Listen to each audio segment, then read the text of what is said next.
being refined, and I am my chooser is under reconstruction, so I just like let it go and let it be, because yeah, she is a little, she's Yeah, and sometimes we gotta change all of that, even what voice we're listening to. mm-hmm. Because I remember a time when, girl, I could remember in, was it 7th grade? There was this really cute boy. He was a small guy, but he was really cute. And he used to catch the bus at 131st and Harvard. And it was like everybody thought he was cute. And so they had me pushing me out there, like, okay, like this is gonna be, his name is Nick, and Nicholas. And anyway, they were pushing me out there, and basically had me, now I got a boyfriend who I wasn't attracted to, but because everybody else thought he was cute, I was supposed to go with him. Mm-hmm. And so it was like, at a certain point, we got to stop going for who everybody else likes and figure out who we like. Exactly. As a matter of fact, there's, the whole science behind pheromones and all of that stuff is there because this is it's a subjective, individualized kind of thing. What part? What do you mean? I mean, the choices in mating. I mean, I guess in some cultures, people do pick your spouse or they do pick other people for you. But how do you, let me take a whiff. Are we live yet? Oh, yes, we are. We live. Hi. Good morning. Good morning. Good morning. My computer is so slow today. I don't know what I was thinking to myself just yesterday, like, oh, this thing has been working so good. And then I get up today and I don't know what it is, but it's like, sorry, y'all, we are late. Yes. Wow, it's 7:42. Oh my God, is it? We've been talking. We are good and late. We are good and late. My apologies. Because I was late trying to get on to Stephanie, and then once I get in Zoom, going from Zoom to Facebook, I tell you, it's been 20 minutes, maybe 15 at least. It had to been because we've been here. Yeah. So good morning. I just wanted to say good morning. Yes. Because I am going to be off screen, but I have my mic on. But I just wanted to say good morning. Yay. Yay. You look so beautiful, peaceful, and serene over there. I feel that way. Like I feel like a giant. Usually I be having these exclamation, yes, yes, but I feel like yes.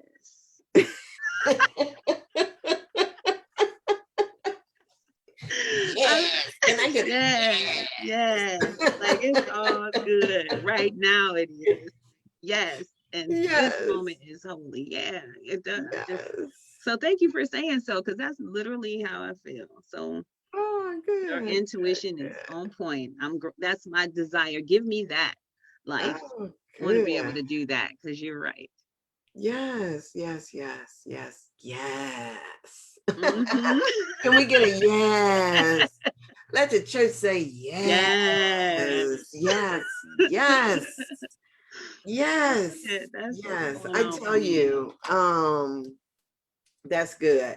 Okay, so I'm just giving thanks that the words spoken here are filled with light, love, and wisdom to the highest. We thank you for this space and each and every person that tunes in, that even looks at us, hears our name. May they be blessed as well. We fill it with love. And so it is. Amen. Amen. Oh my gosh. So there is so much that I want to talk about today. I have been, so I need to talk about the prostitute archetype, but let me tell y'all about the rabbit hole that I've been on. Just the other day, a friend of mine, a guy who I haven't seen in years, Derek Dark here on Facebook, but I know him from like way back.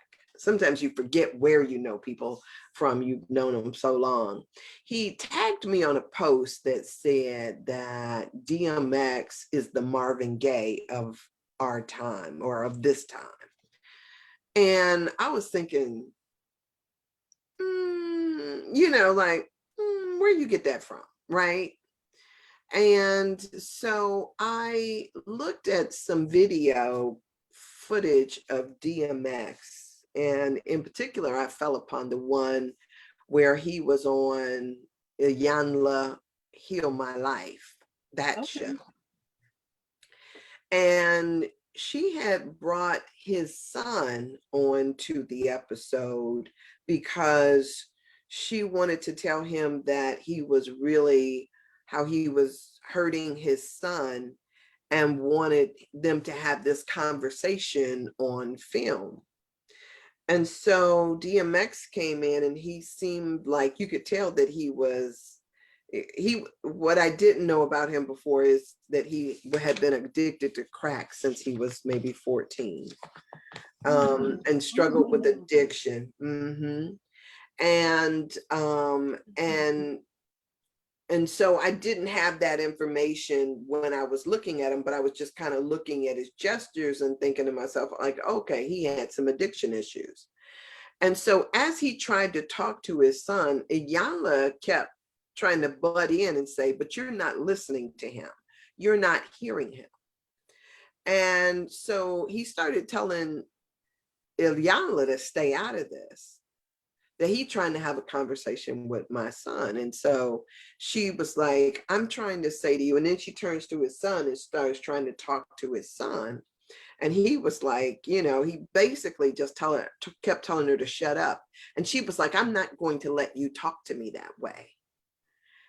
And his response to her was, B, I told you to shut the up and stay out of my conversation.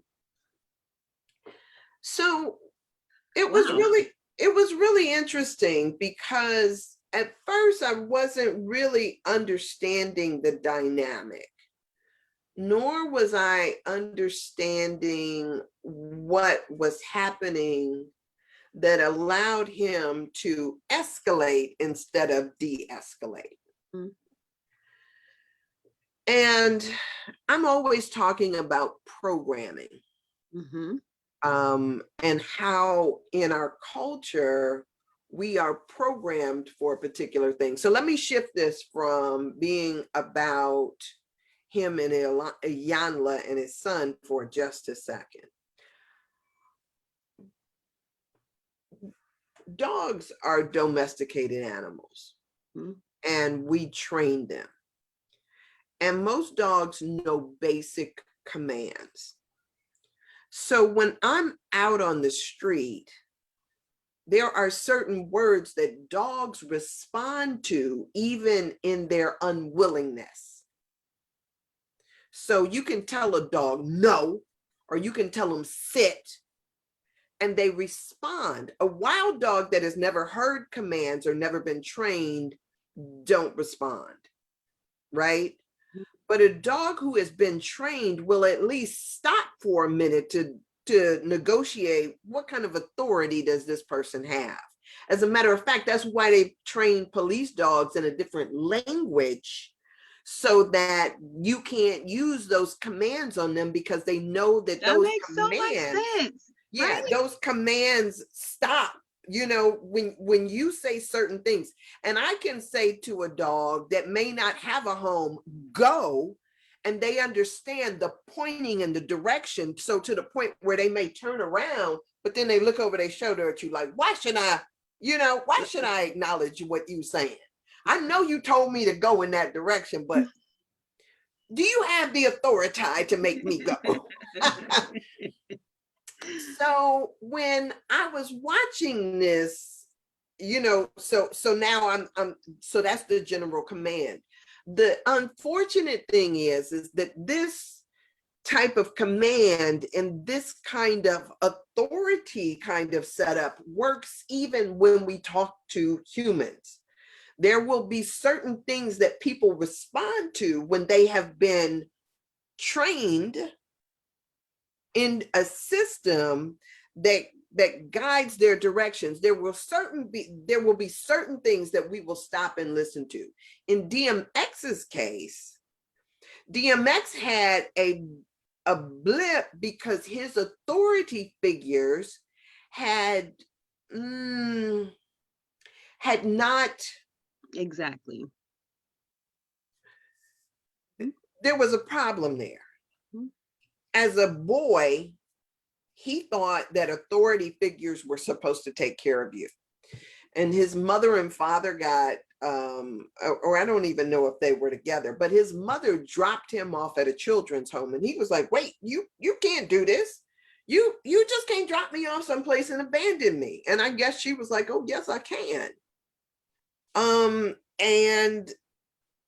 it was basically, I think, because she couldn't take care of them.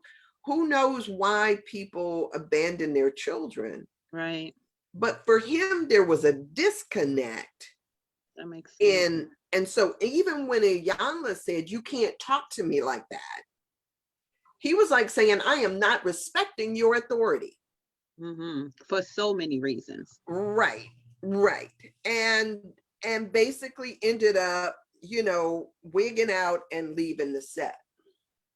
So one of the things that became really obvious to me is that sometimes I think to myself,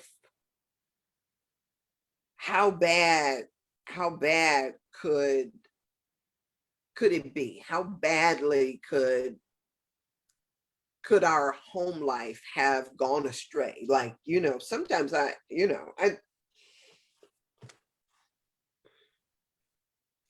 man was hurting. Oh my gosh, yes. And talk about a theme that can you imagine the theme that runs through him being dropped off by your parent and the narrative that you have to come up with to survive? Right. To atone her and atone yourself and be okay and make this abnormal normal. Right. And that whole sense of security. So when we talk in this particular thing about anatomy of the spirit, it is with this in mind that we approach these ideas, because for each of us, unless we know where we derive our power, where the ticker tape that is playing in the back of my mind, unless we really look at that and decide what we want to keep and what we want to throw away, those things continue to inform how we show up in the world. Yep. And so when I come and I am talking about the victim, right? When I'm talking about a wounded child, when we talk about the prostitute, when we talk about a saboteur, when we talk about any number of the programs that are playing in, and these are not necessarily programs that I mean, they're universal programs, right? So it's not like somebody looks at you and says, oh, I'm going to raise you to be a little princess, right? It's just our personality sometimes that begins to manifest itself as the little princess, right? I am a talker. It wasn't like my parents were telling me to talk, Sandy talk. As a matter of fact, they were telling me quite often to shut up. And I resisted that program. If you've got a sense of being a martyr or a knight in shining armor or any number, I mean, Stephanie pulled out her cards. You got the cards over there. Yeah, I said ton of them. Like, oh my gosh. There's so many archetypes. Yeah. Remember, I was like, is there 12? And I was just like, let me go get my cards and see. And oh my goodness, it was so good. Thank you for even encouraging me, like to pull them out. Like it's just like it was like a battery that was sitting in the corner somewhere, and I pulled them out, and I was like, oh yes, the saboteur. Like I just was like going through, like, oh yeah, it was good. But it's a good study too. That's a really good. It's a good study. Our archetypes and the many that are all around. It reminds me of like Men in Black. You don't know who's a bug and who's not an alien, who's human. Yeah. And so, but even in that, it's really interesting because, say for instance, you pull out in that particular instance, we're talking about a deck of cards, but say for instance something comes up for you, you have to ask yourself, how does this fit, right? How does this fit in who I think I am, or how I define myself, how I perceive myself? At what point is this in play? I want to read to you I love that language, and that is a very cool question. Yeah, it is. Mm-hmm. And I think when I think about it, it is one of those things that I have to constantly ask myself the question. So I want to read for you. So we're going to get back to the book in just a minute, but I want to read to you just for a few minutes out of the Sacred Contracts book, right? By Carolyn Miss. And it says here now, and one of the things that we point out is that everybody has a little bit of some of this in them, right? Yep. It is just part of our culture. The act of prostitution is generally associated with selling one's body for money. But to my mind, that is perhaps the least significant example of the prostitute archetype. So I'm going to jump over, and it says its core issue is how much we are willing to sell. You are willing to sell yourself, your morals, your integrity, your intellect, your word, your body, or your soul for the sake of physical security. And in psychology, we call that a dependent personality disorder, or a dependency disorder. I don't think it's a personality. It's not a personality, dependency.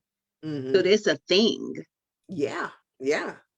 So it says the prostitute archetype also dramatically embodies the test the power of faith. If you have faith, no one can buy you. But if you don't, wow, you're always up for sale. Now, I want to read this because I already shared a story. I don't know how many days ago. It'd be nice if we had a way of putting in the comments what day we shared what information, but that's just so it's so not happening. Nope. You just gotta watch. But I shared a story about me at work, and when I read this Sacred Contracts, it kind of illuminated this for me. So I want to share this quick story with you before we move on. A woman named Belinda told me that once she became conscious of the fact that she had a prostitute archetype, she saw it everywhere. I'm one of those millions of people who thought of a prostitute as selling sex. Never did I think it could apply to the title to myself. But I'm noticing that even when I asked an opinion at lunch about anything from someone's new shoes to a different office policy, I run it by my "what's this going to cost me" screen. Now, this is not the particular story I was thinking about that I was telling, but because I'm reading a different one, I highlighted too. But what's this going to cost me screen? If I think an opinion is going to cost me in terms of popularity or office politics, I pass. Y'all know that ain't me. I'm like, I really? often say things, huh? I was like, really? When you Yeah, read my this is not me, right? I don't run anything through a filter like that. I just don't. There's another story in here that is me.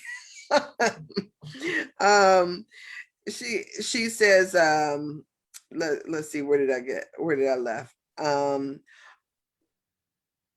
Uh, I often say, okay, wait a minute. If I think an opinion is going to cost me in terms of popularity or office politics, I pass. I often say things that earn me points, even when I don't believe a word of them.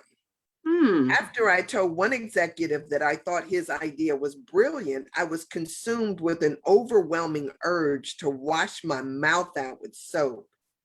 But he has the kind of power that can make things happen in my life. I guess what I'm saying is is that I'm still a practicing prostitute, but I've come a distance because at least I'm honest about it. I fully admit that I don't have enough faith to put my integrity before my mortgage and my spiritual direction before my promotions in the physical world. Now, the question becomes for all of us, how often is that the case? How often is that the running scenario for so many of us, that we are willing to put our own integrity in at risk because we want somebody's opinion of us or what somebody thinks about us to be elevated? And so it becomes this question all the time as to what we are. And here, there is no dollar amount set on the line. It is, for her, it is other people's estimations of her and other people, whether or not they like her or not. That becomes the thing that really is the motivating factor, is this whole idea and concept here. Sorry about that. I was trying to switch over my screen so that I could see when people comment. So good morning, Erica. Good morning, Gretchen. And Tommy, good morning and welcome from Texas. So I want to just, because I don't want to leave this without telling y'all the one that reminded me of myself. And I shared this story a few days ago. I don't know if it was a few days ago or how long ago it was, but I don't want to skip over it since I kind of put it out there and then took it back. It says the prostitute archetype can act as a guardian that awakens you to a situation in which you must decide to take up your bed and walk. Once you get away from circumstances that cost you too much, whether it's money, energy, dignity, or time, lasting transformation is possible. So then it goes on to tell this story about a woman who was constantly used on her job as the secret weapon, taken out to by the company to wherever it was that they needed to go. So she went to all these dinner parties and different things, wooing clients for them. And it wasn't that she was recognizing that she was being used until another person at the company, another secretary, asked her, was she ever expected to actually give up sex for these clients that she was entertaining. And she said it wasn't until then that actually clicked. Now, when it was happening to me, I think I knew it because I had read books like this that talks about this archetypal energy that is at play. We get to make a decision about what it is that we're doing. Just because we have the ability to bring that prostitute archetype up doesn't mean that it's necessarily bad, one, as long as we're conscious of it. It's the unconscious use of it that becomes problematic. It's the unconscious use of not knowing when we're selling ourselves, whether you're selling yourself to the devil or just for a position. It is the not knowing that is problematic. So if, say, for instance, you have figured out what you are willing to negotiate for, and then do that from a place of power, that's totally different than when you're walking around powerless and unaware that people are constantly sucking and drawing from you, and you not getting what it is that you desire or that you want out of a situation. So in the case with DMX, DMX had gone through a lot of issues in his life. And then of course, when you get fame or you get money, people show up for different reasons other than who you are. And so people are constantly sucking and drawing from you when you're up. But then this moment you have problems or issues, what you see is that the very people who seem to surround you before are now the ones that are gossiping about you or talking behind your back later. So if you go into a situation and you're not conscious of all that is at play, whatever that situation may be, when you are doing it from an unconscious standpoint of view, you could be spending all of that currency of energy on things that do not have the ability to reap the rewards or the benefits that you want. So for me, it has always been, okay, but I'm going to be conscious about this. I'm going to see what it is and what's at play here. And so when we talk about energy, Carolyn, I just realized that there's an example that I have been using for years and not necessarily known or remembered where it came from. But the other day, as I was reading something or I was watching something, I realized that it was an example that she gave. So say, for instance, and I'm going to use this example here. Say, for instance, on a daily basis, you get 100 watts of energy to use, right? 100 watts is yours to spend any kind of way that you want to spend through the course of your day. 100 watts, right? No more, no less. And imagine all of us get that, right? So if you are spending, say, for instance, let's say 20, let's make it an even a round number. Like say, for instance, you're spending 20 watts of power on being angry at something that happened in your past. And mind you, you may not even know that this is why you're angry. Sometimes we forget the thing that is causing us that angst, that anger, right? I have been around people and I have done one of these things like, I know I'm supposed to be mad at them, but I don't exactly know what I'm mad at them about, but I'm supposed to be mad. And so these little, what it does is it causes, and I think I read that someplace yesterday, it causes a black hole to appear in your energy field. And that black hole, if you're hanging on to anger or unforgiveness or something else, or fear, it becomes a black hole. And your energy, part of that 100 watts that you get, continuously flows into something that is like a bottomless pit. It's like leaving the refrigerator door open or something. You got all of this energy that goes into something that has no capacity to feel, no capacity to absorb or expand on anything. It is just wasted. So sometimes we spend 20 watts on being angry. Sometimes we spend another 20 watts on giving it to somebody, right? That currency of exchange, that prostitution thing, you're spending your integrity. I'm telling you a lie. I'm speaking lies and untruths to you. That's costing you every time. So that's another 20 watts. So now you got 60 watts. But guess what?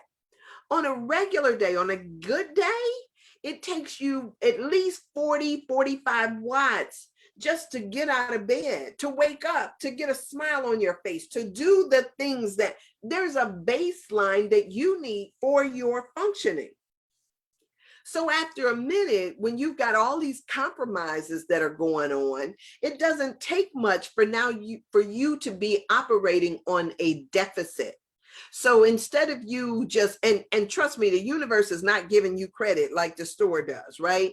So you got all of this energy going into all of this negative stuff, whether it is combating, you know, some of the stuff that goes on in your head, whether it's dealing with the lies that you may have told, whether it's dealing with stuff that you are trying to keep secret and hide from other people, whatever that stuff may be, you are busy, you know, putting stuff into that black hole that has nothing to give you in return.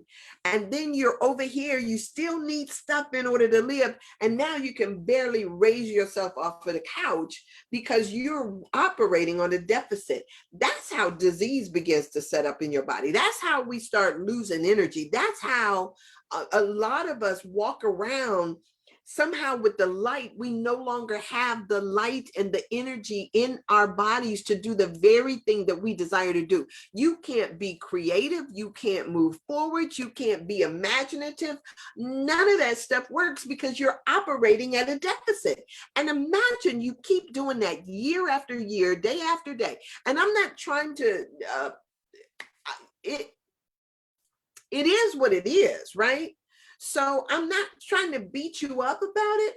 All I'm trying to say is be aware that that's what the dynamic that's at work. And when you're aware that that's the dynamic that's at work, how then do I begin to plug that hole, right? How do I begin to plug the holes that are happening in my energy system?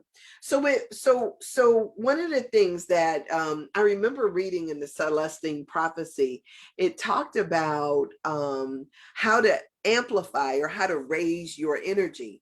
And there are a lot of natural energy sources that are out here in the world and in the environment. And one of the things that it talked about, ways that we can raise and lift our energy, is in observing beauty, right? But now if you still got a hole, you got to plug the hole first, right? And so that's why when I was talking about the foundational work is going back and trying to figure out why the hole is there in the first place, so you can then seal that hole off. Because a friend of mine's, when I was dealing with some, I had a financial person at one point, and I remember telling him about, oh, I wanted to open up a 401k, and I wanted to have this amount of money in savings and all of this stuff. And he was like, well, wait a minute. He was like, you got a debt over here, which is the same thing. It's like having a hole. So you're over here talking on one level about trying to build, but at the same time, you got a hole over here that is accruing interest, so that the hole is getting bigger instead of getting smaller. So it makes no difference how much you save over here if you got this hole on the other side that is busy sucking and getting bigger. And that's what happens with our energy systems. We got something that's sucking, that's taking away, and we're over here trying to figure out how to make our dreams come true when we haven't dealt with the hole that's going on. You can't move forward when you are losing energy, when you are losing power. Can you imagine trying to have a refrigerator and it has no door on it? Or that there's a malfunction, the seal is no longer working, and you keep putting food in there and buying new food and more food, and you try to close it up and you're trying to maintain what you got, but it keeps going bad because you haven't fixed the hole. It's the same kind of thing. When we talk about this kind of stuff, it replicates itself throughout all of the stuff that we do, because the system, in order for it to work properly, has to be a closed system. I'm wondering if this is making sense to y'all. Because otherwise we will lose rather than being able to build. And so one of the things that, I have learned and am still learning is that, so she has said that there are no small choices, right? And just because they are not present at hand does not mean that they are not still at play. So, how do we then seal up these places where we are losing power or energy? How do we seal them up? If you are constantly thinking about things that displease you, if you are constantly dealing with things that cause you some kind of angst or whatever it is, those things are too, we are giving our power and our energy over to them, even if they are not presently conscious. I keep saying that over and over. I don't know how else to say it, but we've got to figure out how to plug the hole. And so when you begin to do the work to help you plug that hole, then all of a sudden we can start building. So Stephanie, hey, Hey, I saw you clicked off of your mute thing. Did you want to? no. No, okay. So I'm just so I guess for me it is, what can you do? What needs to happen in order for you to then seal that hole? So not only is it the forgiveness work, it's going back and finding the things that that you need to then work on healing, whether it is to let it go or to look at it and see how it is wreaking havoc in your, and then remember I said that all it takes is a little willingness and you will be shown a way of doing that. Then begin to do things that fill you and feed you so that you can start to not only feel the deficit, but then begin to build on it. So for me, I have yeah, so this is like a constant thing. I'm constantly checking my energy. I'm constantly checking myself. That's why I meditate, but that's also why I'm very clear about what nourishes me. So whether it's being out in nature or doing things like this or writing or whatever it is that gives me some degree of pleasure, to actively move forward in that, rather than allowing that negative hold to suck me in too. Because I love that little commercial about mom, he did it again. I don't know if it was a Pepsi commercial or if it was a Coca-Cola commercial, but the little kid was sucking so hard that he ended up sucking himself in the inside of the bottle. And sometimes Yes. it seems like our life is like that, right? Yes. That we end up falling into the very hole that we create. Oh yeah. So yeah. Yeah, Yes. go ahead. I I I it is a very, when you said that God is law, Mm-hmm. and so there is a law that is in Mm-hmm. effect in that manner, and that's why it's so good for us to pay attention as to who is showing up, but the prostitute, the victim, the child, the wounded child, or victim, and the saboteur, like paying attention to that, because what happens is that, I always say, we become that which we judge. And Mm. so as we're projecting our stuff out, calling a thing bad or right or wrong, and then it's so easy for us to turn around when we're not clear about who's showing up at our party. We'll turn around and become that thing that we are so sure that we're not, like, Ah, over and over yeah, again. yeah, yeah, yeah. You and that's one of the things. You can't escape what you project, right? Mhm. If you put it out there, I always say, you spot it, you got You it. got it. Yeah. Yeah, it's yours, Remember right? that.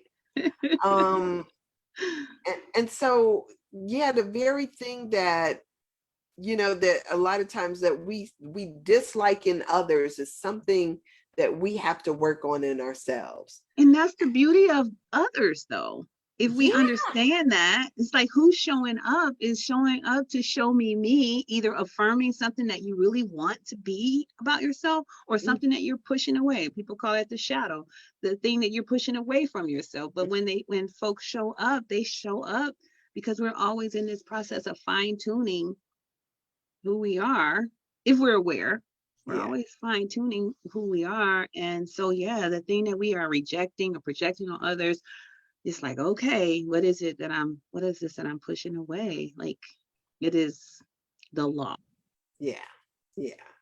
So, and so here, I think I also want to say that, like Stephanie is saying here, people show up on purpose. Mm. Marianne Williamson would say that we are in a highly individualized course, a curriculum that is just for us, right? This curriculum has been fashioned, and we see all of these players thinking that these are just the people in our lives, but these people in our lives come to us to show us those places in us where we need to heal or to have a second look. Yeah. And so sometimes we got to be in the business of thanking them rather than cursing them, because we get mad, right? We get so mad, like thinking that somehow they came in to rain on our parade or spoil the party, but they came in, and if you take it, count it all a blessing. If you take it for what it is, then what you do is you find that, yes, this person showed up, and yes, they have shown me something wonderful that I needed to see about myself. Yeah. And let me see, how do I want to say this? And sometimes lessons cost you time, cost you energy, because sometimes we're really slow, right? Yeah. Really or slow. we're right on time. Okay, that's a but look, after invested what you think was like, why didn't I get this, Oh 10 my years gosh, ago, yes. right? Yeah, because you weren't ready when the student is ready. Yeah, It's so all good. I keep telling, this is what I say. Jesus, according to the story, had 3 years of ministry. Three. So this amazing impact that has lasted thousands of years was made from 3. So if I get 3 powerful opportunities to be an impact on this planet, for that I am so grateful. But I think we learn what we need to learn when we need to learn it. And I'm saying that now, recovering from, perfectionism, a lack of recovering. I'm a work in progress, perfectionism, and the lack of patience. And I need to know how the story ends. I don't even watch movies unless somebody can tell me how it's going to end. oh Because if my, I know that the number one person is going to live, then I can go through watching all of the fights and the craziness. But if I don't know how it's going to end, I get up. If I'm at home, I get up and cook. I make popcorn. I walk around. I got to fold clothes. I'll clean the house. I cannot sit in that energy of anticipating what's going to happen next. gosh. It is so real for me. I literally have to sit still and watch a movie that has like action and an ending that may not be happily ever after. I think that's why I love Jane Austen, because I know how her movies end. I know how her story and all the stuff in between is really good too. But yeah, so I know that I get anxious about not knowing how the story ends, because I want everything to end wonderful and great, and that's just not reality. That's funny.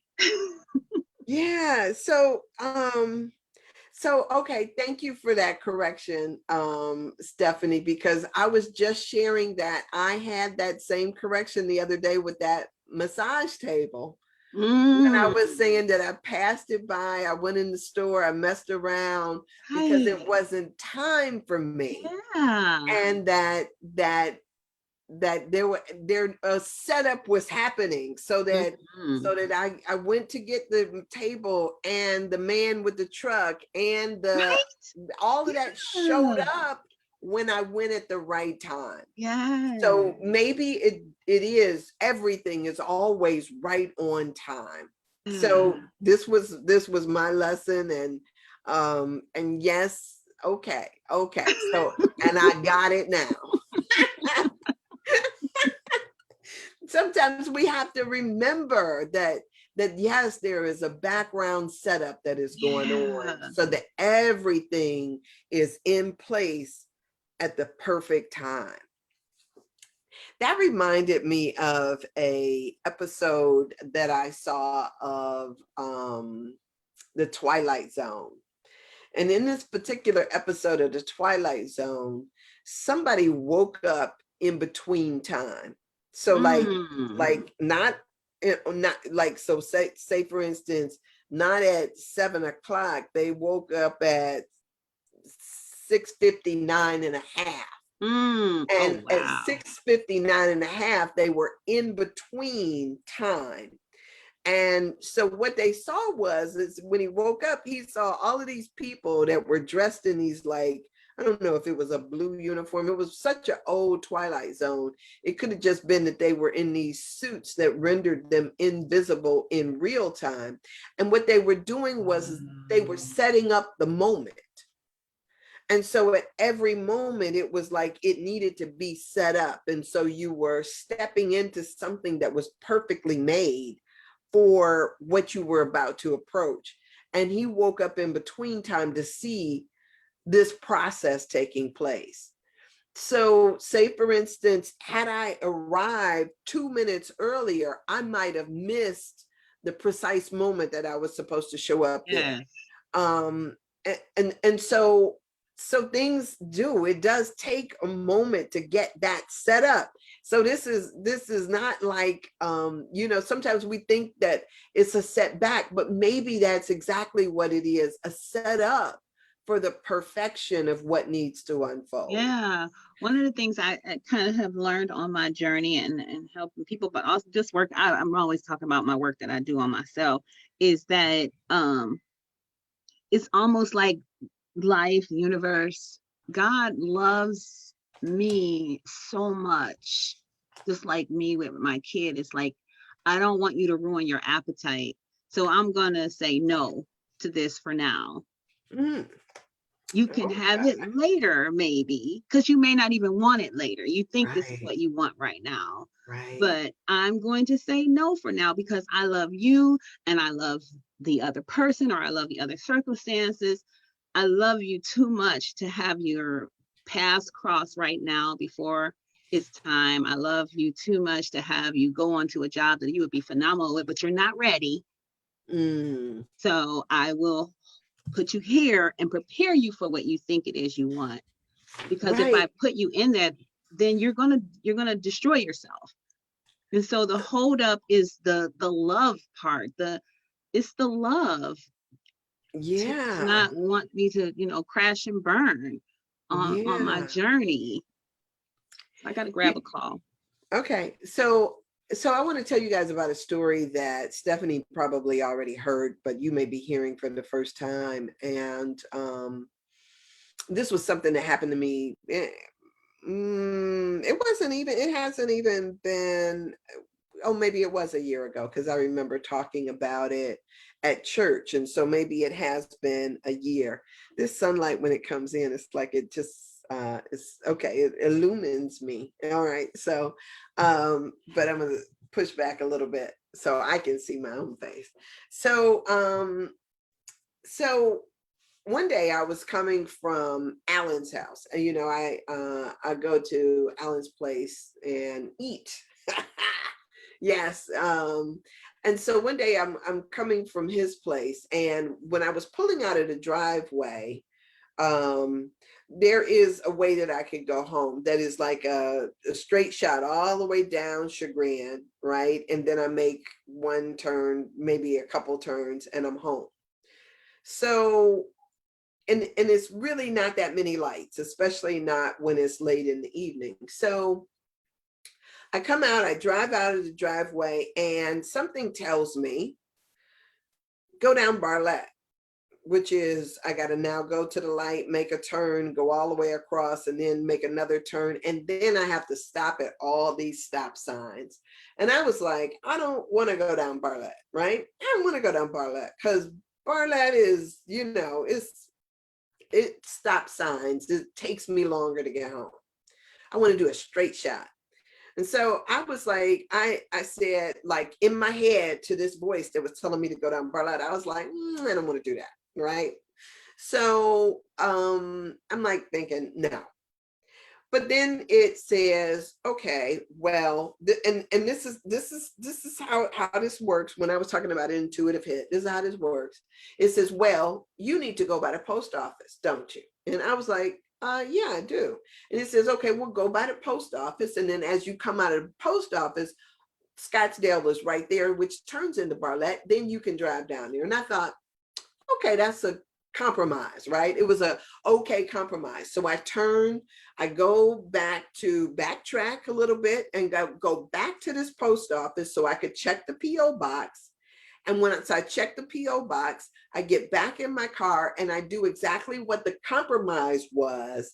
I turn down Scottsdale and I drive down, and I'm going down Bartlett now. So when I passed a certain point on Bartlett, I'll say at this one light, I come to a light, I stop, and as I started going forward, I could feel something change in the air. And I'm thinking like, interesting, but I'm still just cruising down Bartlett. It's a little nippy outside, maybe in the 40s. Yeah, so I'm just, this was before I had the dog too. So I'm not quite sure and I've only had the dog for, I got the dog last February. Anyway, so I'm driving down Bartlett, the air changes for me. And so I'm thinking to myself like, okay, something is coming up, right? But I'm not quite sure what it is. So as I'm driving, I go and out of the corner of my eye, I see what looks like a ghost. And so I step on the brake. I put my car in reverse and I pull back. And what I see is a woman standing there. She is standing there and she has got white, wild hair. And then she's got on a white gown that goes all the way down, one of those flannel gowns, but and it's kind of blowing in the air in the wind. And she has got on like footies on her feet. And I'm like, I rolled down the window and I said, ma'am, are you waiting on someone? Which was, as soon as it came out of my mouth, I knew, what a dumb question. Like, she's standing on the grass, holding on to a tree in her nightgown. And so I pull the car over closer to the curb and I get out of the car and I started talking to her, ma'am, are you okay? And she just gives me this blank stare. So she's standing in front of the house. So I run up to the house. I leave her right where she is. I run up on the porch and I go, boo, boo, boo, boo, boo. And I run back to her and I started talking to her again, trying to say, do you live here? Do you live by? And I'm looking around at all the houses, all of this stuff. And so she takes my hand. And so, okay, so now I'm like, okay, so I get in front of her and she starts walking me as if I'm a walker, like, so she's holding on to my hands and she's pushing me and I'm walking backwards towards the house. And I thought to myself, like, okay, so I'm gonna get her up here and I'll sit her down on the steps and then I'll see who I can get to help me. But when we get to the top of the thing, she veers to the right, and I'm veering to the right because that's what she's doing. And then she veers to the left to go up the driveway. And so I'm doing what she's doing because she's walking me like I'm a walker. So when we get up to the door, here I go again. We're at the side door. Boop, boop, boop, boop, boop. Right? Nothing. And I'm just like thinking to myself, like, oh my gosh, what, but I'm not letting this woman go. All I'm gonna do is stand here even harder, right? Boom, boom, boom, boom, boom. So finally, somebody comes to now it's 11 o'clock at night. Finally, I see somebody come up on the landing inside of the house, and she was like, who is it? And I'm looking like, and I said to her, I said, is this your mother? Now she's an older woman too. Is this your mother? And she was like, what? And I said, is this your mother? And she looks at me like I was out of my mind. But now, mind you, the hole on the door is up here. I can see her up on the landing. She can see me, my head, but she can't see that I've got her mother out here. So she comes down. It's a security door, right? So you can open up the security door. I'm not trying to break into your house. She opens up the security door. And when she opens up the security door, she gasps like, oh my God, Mama, what are you doing out there?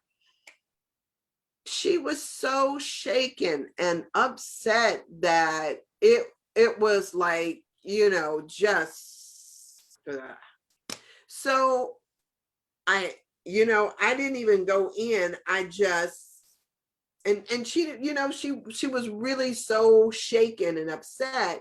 She didn't really say anything. I just left her, and I was just thinking to myself, oh, thank God that I came down Barlette, right? Thank God that I don't know how long she had been standing out there, but it didn't take me that long at the post office. So I don't know if I was dispatched the moment that I heard, okay, go down Barlette, or if I was dispatched when, like, was I dispatched when she walked out the door? What did that message, when did it come? All I know is that I got the message, and I could now say package delivered. A lot of times we don't know how the setup is happening, that there is a setup, but but when we arrive right on time.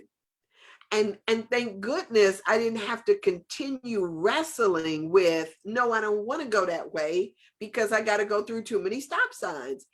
After a minute of me going through that, now all of a sudden I can be obedient and go through there. Sometimes we do miss those things, right? Sometimes we hear it and we don't do what we're supposed to. But now here's the wonderful thing too that I know. The wonderful thing is that God won't be denied, right? When God wants to make something happen, it's gonna happen.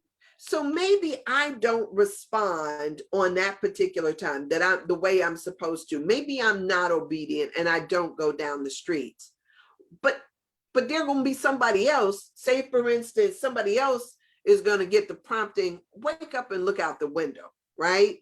Or somebody is going to, is going to go past that. There's a lot of people, because I was told, people tell me all the time, well, I don't know that I would have knocked on somebody's door at 11 o'clock at night in that neighborhood. Or they'll say to me, well, you just can't be, out there helping some old lady, because somebody might have called the police, or you might get caught. I was like thinking to myself, like, yeah. What's the point in having that conversation? It's already done. And the negative predictions did not happen. Right. I don't even, so for me, I was operating in the moment. I wasn't thinking about, and sometimes that's how we do. We're taught, say for instance, if you're playing a game of chess, excuse me. Ooh. Say, for instance, you're playing a game of chess. we are taught, don't take your hand off of that piece until you've examined all the possibilities. Yeah, Stephanie was a little hard to hear that time. So yeah, I don't know what that is about. They're saying that they can't hear you. Is that better? Yeah, now I can hear you. Okay. Okay. But we're taught not to take our hands off of the chess piece until we have basically examined all the possible ways that something can get you. And so they say, it's so true. yeah. So they say to study long is to study wrong. Study long is to study wrong. But that's what we have been taught to do. And so a lot of times that prime moment passes us by. I'm sorry, Stephanie, did you? I didn't say anything. No, I'm in complete agreement. I'm in complete agreement. And I just believe that and it hasn't always been this way, if I want to sound all pious, but that everything is working out for my highest good. It is, even when it doesn't. And that has been a sense of empowerment to keep moving forward. Like I gotta keep moving forward, because it is so easy to lay back and be cautious, talk about, family of origin stuff. Yeah, I'm the risk taker around these parts.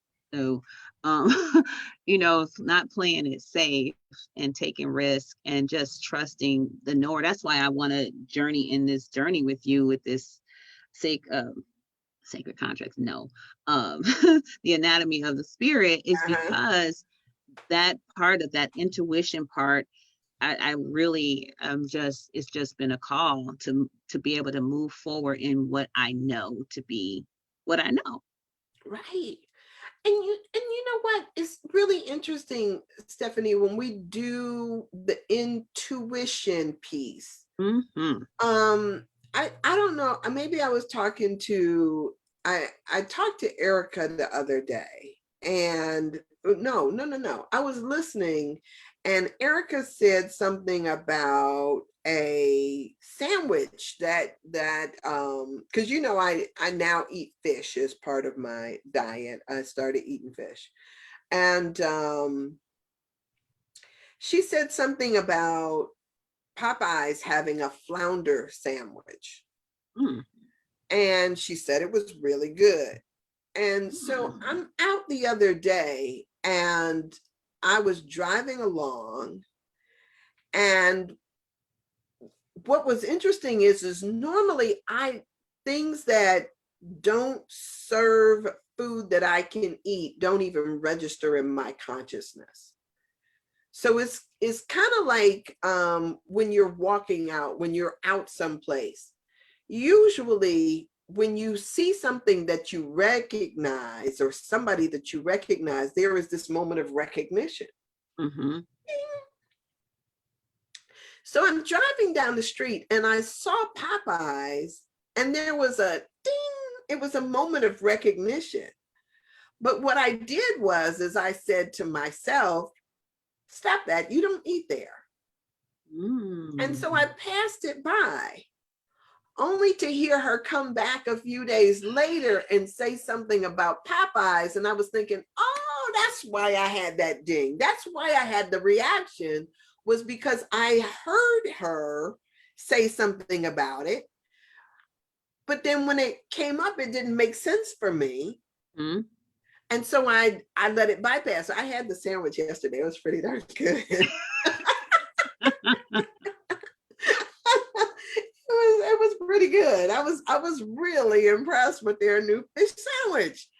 Nice. So I'll have to try that. Yeah. So I think that one of the things that has to happen is we have to pay attention to the things that our consciousness, our mind lights on.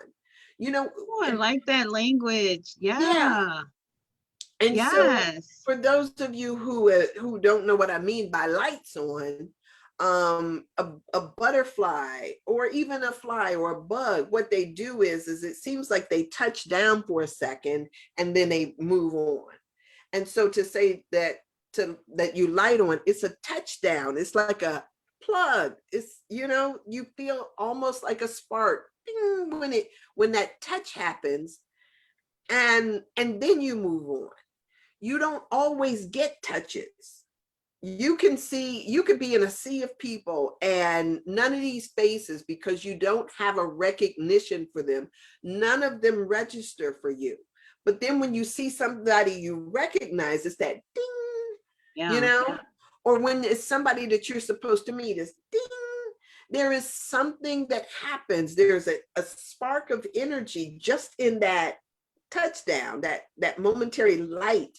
And those are the things that we have to begin to pay attention to when we are being intuitive. What pops up?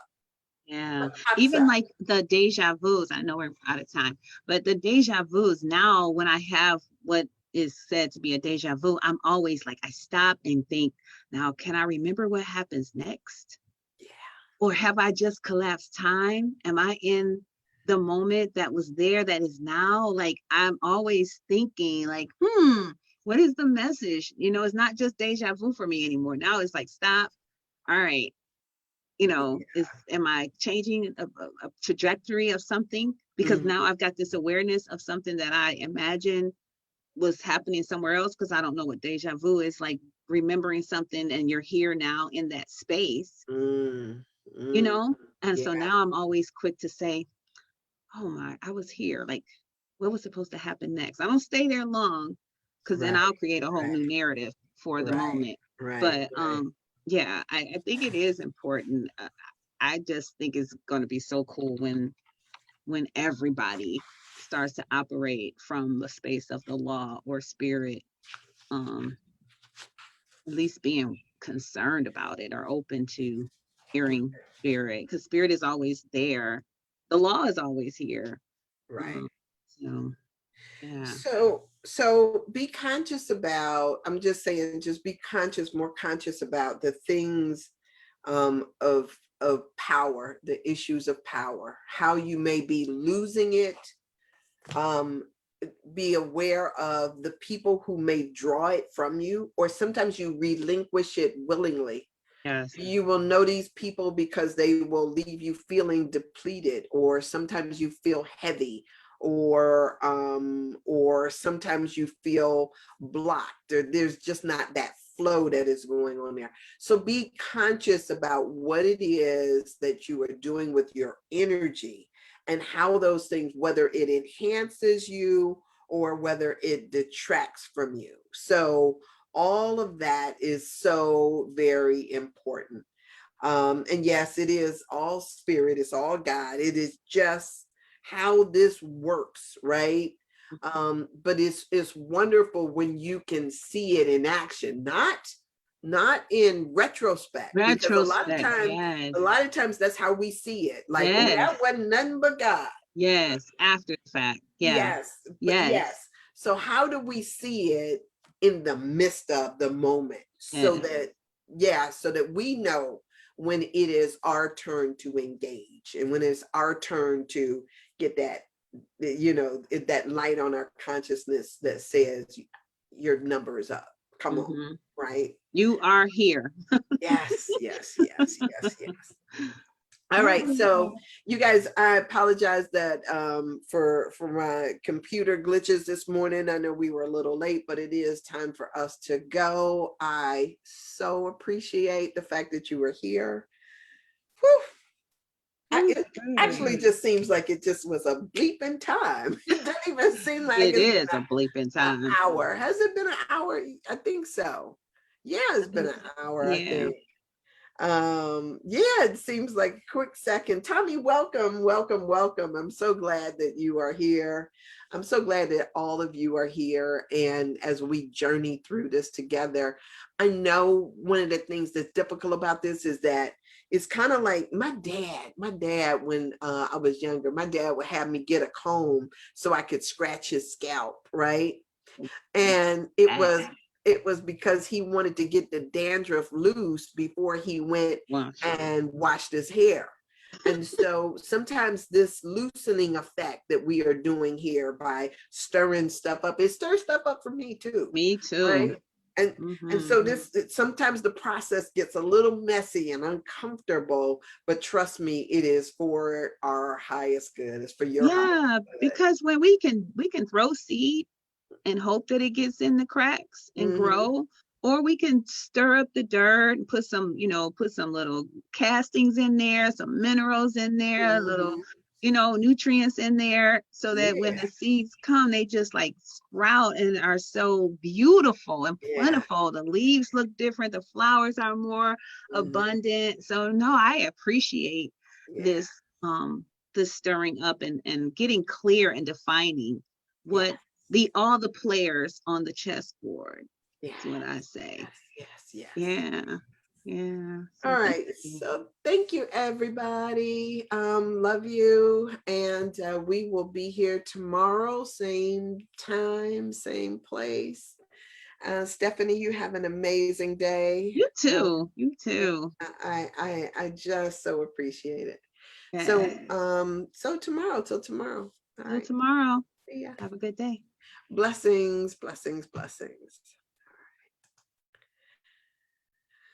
All right, you guys, light of God surrounds you. The love of God enfolds you. The power of God protects you. The presence of God watches over you. Wherever you are, God is, and all is well. You are absolutely loved just as you are. See ya.